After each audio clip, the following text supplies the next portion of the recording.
Welcome to Chew on This. With the 2025 budget speech coming up, we're talking about the Health Promotion Levy and how it can support expanding social protection. Global health experts say obesity is a key threat to national and global health. In South Africa, we have the highest prevalence of obesity in Africa. The government introduced the Health Promotion Levy, HPL, in 2018 to deal with the shocking numbers, becoming the first country in Africa to do so. We face a nutrition crisis, with over 1 in 4 children being stunted and nearly 5 million living below the poverty line, while 1 in 8 children under the age of 5 is obese or overweight. Many of these challenges require financial intervention. Health taxes are a good opportunity to raise much-needed funds. It's estimated that the HPL generated close to 8 billion rand. In the 2018-2019 year alone, the amount was 3.2 billion rand. While National Treasury does not ring-fence the money it generates from the HPL and other health-related taxes, such as tobacco and alcohol, health advocates argue that there are advantages to earmarking such taxes for specific social protection programs. The National School Nutrition Program and social grants are instrumental in ensuring that children's needs for food and other essential services are catered for. By prioritizing funding for social protection programs, we can create a healthier and more equitable society. Nou dan aan ik zie met de eet nie. As ek moet eerlik wees, gaan die kinders groenvrugte by die skole gaan kry. Want ek kan dit nie bekostig om vrugte te koop om vir hulle vrugte te gee nie. Khulu nabo babona bayaku-enjoy naxa sesibaphekela sibaseva. Bayakuthanda bayaku-enjoy umuntu acele more uba kukhona umntu. So kuyanceda kakhulu urhulumente.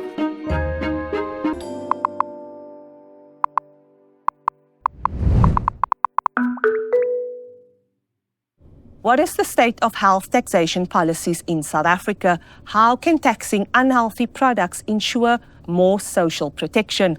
What should the HPL be used for? And what strategies can we use to allocate more funds adequately? Today, we talk to Kanisa from Section 27. Welcome. Courtney from the University of Cape Town. Baone from Priceless at Wits. And lastly, Angelica from Healer. Courtney, you have taught thousands of young people and who are now economists, but your unit in particular, you look at the economics and tax on products like tobacco. Talk to us about the importance of health taxes as health promotion tools. Yes. So one of the first rules of economics is the law of demand. You get taught that if you do economics 1 in your second or third week. And basically what the law of demand says is if the price of cigarettes or the price of any product goes up, the consumption of that product will decrease. And if the price decreases, consumption is going to increase. And what we see is that that is particularly true in South Africa's case for cigarettes. During the 1970s and the 1980s, the inflation-adjusted price of cigarettes were decreasing, and we saw a huge increase in cigarette consumption during this period. From the beginning of the 1990s, the government implemented a very rigid and strict tax regime where they were increasing the tax on cigarettes on a very, very rapid basis. And as a result of that, the price of cigarettes increased. And as a result of that increase in the price of cigarettes, we see that there's been a very significant drop in the consumption of cigarettes over time. What we also notice is that the same principle of health taxes also applies to alcohol. It applies to sugar-sweetened beverages from 2018 onwards. And what we see is that by increasing the price of sugar-sweetened beverages by imposing a tax on them, basically what you're doing is you're trying to dissuade people from consuming those products. And what we see, and the evidence shows this, that since 2018 there has in fact been a modest decrease in the consumption of sugar-sweetened beverages. Angelica, given what Courtney has just outlined, why, in your opinion, is taxing unhealthy products an absolute non-negotiable? I mean, firstly, in South Africa, we know that there are so many people living with diabetes, obesity, and all of these diseases that are really causing huge health issues. And we need a lot of interventions to be working together to be able to actually combat these non-communicable diseases and this health crisis that South Africa faces. And we know that something like the Health Promotion Levy, that has now been around for quite some time in South Africa, has actually been positive. We've seen a reduction of sugar beverages drunk, but we're even saying that this tax should be expanded to fruit juices. We know that fruit juices are not perceived to be unhealthy by a lot of consumers and a lot of people. They're also often given to children. We know that they've got the same types of free sugars and things like that sugar-sweetened beverages have that are bad for your health. Talk to us about, in your opinion, and the work from Priceless about the health benefits as well as the reduced consumption we've seen. Okay, so I think the health benefits of the sugar-sweetened beverage or tax on sugar-sweetened beverages is, as Corné said, it decreases consumption. And as he said, there's been numbers show a modest decrease since 2018. I think one of the other benefits is that on a more population level, and as well as the benefits for government and public health, is that it has run-on benefits in that it decreases the impact on the public purse. Particularly if we think about how, government is now working on trying to transition to things like the NHI, the National Health Insurance. What we want to do is implement these types of taxes, because what they do is they have an effect on decreasing impacts on health, and so then in the long term decreasing the burden on public health institutions as well as public health budgets. And so I think that the preventative approach is actually a very cost-effective approach.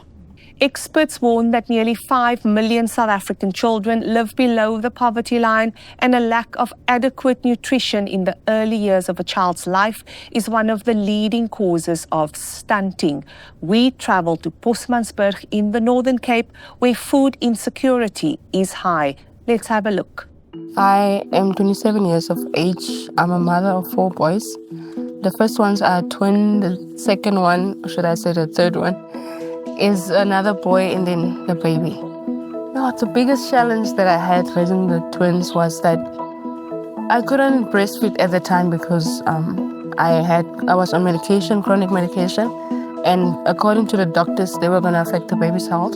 So I had to bottle feed them. But then I can tell the difference between them and the current baby that's breastfeeding. There's a huge difference in terms of the body size and all that, the weight and everything. Ek is unemployed op die oomblik, sowel as my man. Ek is getrouwd. Ek het 7 kinders, waarvan die baba 8 maande is. 7 kinders is baie moeilik, so ek moet hulle almal voed. En daar's 'n babietjie. Ons kom nie by melk uit nie, ander kere kom nie by kimbies uit, ander kere nie. Jy kom eens by klere uit, die never mind klere en skoene, so dit is baie maar 'n bietjie 'n struggle, maar 'n bietjie. I would say back then it was easier for me to feed them. But now that I've added 2 more kids into my family, it means that I now have to spend more money to get them fed. Because now the prices of food going up and living expenses going up as well, it became difficult because now the grant money that I receive, I would say, is not enough for kids. Nou en dan sal my man, hy doen DSTV's, hy kan dit ook doen, so hy werk met these jobs as well. And basically is dat nou en dan is baie moeilik, want nou en dan is daar nie iets om te eet nie.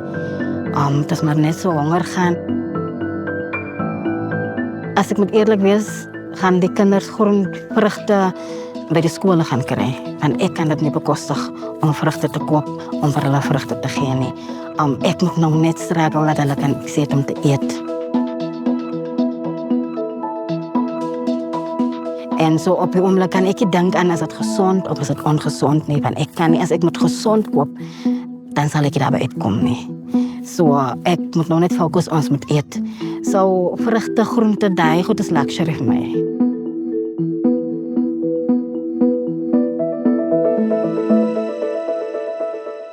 Kanisa, The reality of Erica and Marche are that story of millions of other mothers in South Africa. What's your thoughts on it? And of course, you have also been advocating about the expansion of the National School Nutrition Program to far-flung communities. Yes, so that is the reality of most South Africans, particularly in the rural areas and within the rural provinces of the country. The school nutrition program feeds about 9 million children, close to 9.7 million children in South Africa. And the government spends about 9.7 billion rand on the program. It's been alive since 1994, and so it's clearly something that has to go on. In fact, our courts have as recent as 2020 confirmed that the right to a basic education includes the right to nutrition, as well as the rights of children to have things like textbooks, scholar transport. All those rights are the right to basic education. And so the right to school nutrition doesn't only just speak to feeding the child, making sure that the child is fed, but also allows children to concentrate in school. It allows them to grow. It allows them to be excited about even going to school, like things like being excited about going to school, being punctual. Those things are actually things that it improves. And making sure that that food that the children are fed in schools is adequate in terms of its nutritional content also allows them to grow in a particular way that allows them to retain the information that they're getting at school. And so our advocacy at Section 27 has been the expansion of this program to make sure that a lot more children are incorporated in it and a lot more children can benefit from it. We think it's absolutely vital, and obviously, as the courts have found, it's integral. It cannot be separated from the right of nutrition under Section 28 of the Constitution. Mm-hmm. In that same case, Kanisa, the courts found, one, that the rights of children are immediately realizable, and so the right to access a program like the NSNP or the National School Nutrition Program was something which government had an obligation to fulfill immediately, contrary to other rights which may be progressive, like the right to housing or something like that. So one is that's the most important thing, and secondly, that that same court case also found that government has an obligation to feed children where parents are unable to, that the state has an ultimate obligation to fulfill that. And so I think if we kind of take a step back and look at, or take it back to the Health Promotion Levy, taxes on their own work, but they work better when they work in concert within a framework of policies that target the food environment. And one of those things is promoting healthier eating, which is one of the ways in which the NSNP can do that and target particularly younger children and have a positive impact on them into their adolescence. Angelica, you agreed wholeheartedly with Kanisa and Baone. Expand on kind of the social protection programs that the health, the HPL can assist and promote. Yeah, I mean, if we look at the Health Promotion Levy, we shouldn't really be seeing it as just a Health Promotion Levy. It's like this opportunity for the National Treasury to really utilize the revenue that's generated, the health inequities in our country. So many things are positive towards this levy, and it shouldn't just be seen as we taxing sugar-sweetened beverages, and that's that. I mean, the National School Nutrition Program is an incredible program, and if we can somehow make sure that more children are fed. These stories that we hear, like that we saw on the screen now, of mothers that are struggling, to think that fruits and vegetables are a luxury, I mean, that's heartbreaking, because we go to the shops and again, we can just pick up some of these packaged foods that are so much cheaper and so much more accessible. And these are the types of things that the National Treasury, it would be wonderful if they could start thinking it through in that way, of not seeing it as just a levy and not seeing it as something that just has been existing for a few years, but really starting to think how we can utilize this as best we can in the country. Courtney, so obviously you're a numbers man, but I mean, we do know that health advocates have been arguing for ring fencing so that more children, not only in the Northern Cape, but across the country, can be fed, and younger children can be fed more nutritional food as well. I know that there's different arguments about it, but don't you think it's time for us to actually ring fence the money? So if I was here standing as somebody from the National Treasury, I would say absolutely not. And the Treasury typically says we don't want to distort, and that's the words that they use, we don't want to distort the budget-making process. If something is worthwhile, then it is worthwhile to do it through the general budget where everybody competes for that kind of money. So that's typically the view that the National Treasury would take. We do know from international experience that many countries have in fact earmarked health taxes in a variety of ways. Countries that come to mind are Thailand, Panama. There's earmarking that's happened in Botswana. Some of that earmarking has been done incredibly well. Other earmarking, sometimes you say afterwards, it might not have been the best possible way. But if earmarking is done well, what it does is it buys public support for something. People are saying, why am I paying the taxes on the cigarettes? Well, it only goes into a general pot. That is quite different than if you say, let's take the money that goes into a particular pot and use it for something that we can show really, really good results for. And if I can just add on to what my colleagues over here have said, not so long ago in The Economist, there was a the front page was how to increase the intelligence of the population. And how do you do it? Through good feeding, especially in the first 1,000 days of life. Of course, kids at school are not in the first 1,000 days, but the principle stands, and that is that by good food and good eating habits, you are able to develop brains that are in a very, very vulnerable early stage of life. You can develop those brains and effectively increase the average intelligence of the population like that. Great point, Cornette, which brings us to now. Every day, the National School Feeding Program, the NSNP, feeds 9 million children from disadvantaged communities, enabling them to concentrate on their education. We spend some time with Apeswa in the Eastern Cape, who relies on a meal from the NSNP they receive at school. Have a look.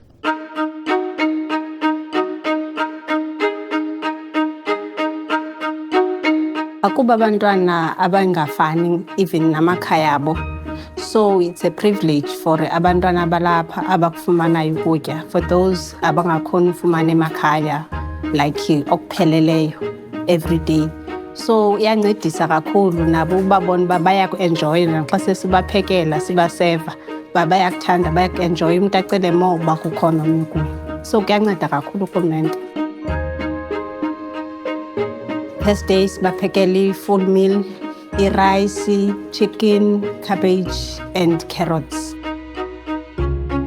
The parents who are working as meal servers, they are also the parents who are biological parents of the children that are in our school.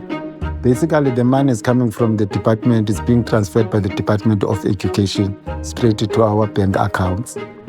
Yes, then we augment some of the funds with fundraising from the school, because not everything is catered from that amount. It's only, I think it's food, it's fuel, then it's salaries for the meal servers.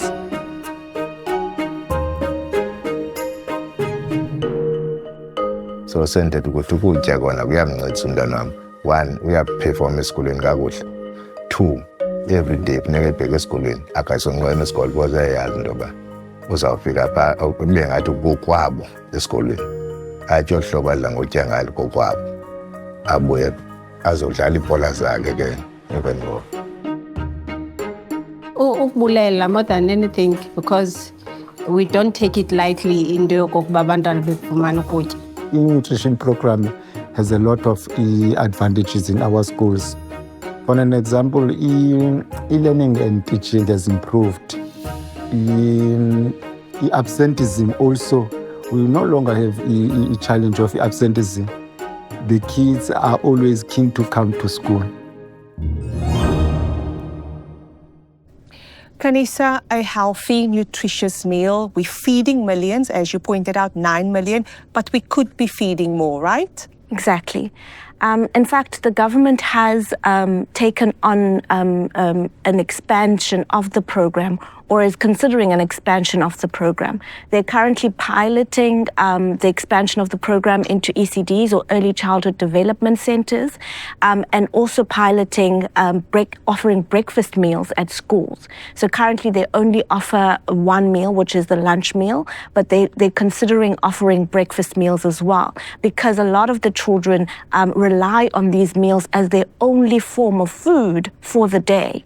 And so if they were able to get the additional meal, breakfast meal, they would be able to, like the principal was saying, come to school earlier, be excited for school, concentrate for longer periods of time, retain the information. Angelica, we hear the argument, and of course we need money for it, and a minimum expansion of 20%. Talk to us about it. Yeah, I mean, so since the Health Promotion Levy was enacted in 2018, the Treasury ended up making it about at 11%. But unfortunately, we've seen in the last few years, there's been no annual increases of this. There was a promise of it 2 years ago, and then they retracted it once we assume industry had some say in that. And they actually have made a promise that they're going to do some kind of increase in the budget speech of 2025. But, I mean, at this stage, because there's been no increases, the tax has eroded to a level below 10%. Sorry, can I jump in there? It's been eroded by inflation. Inflation, yes. Sorry, it's been eroded by inflation, and now it's below 10% with the recent calculations that have been done.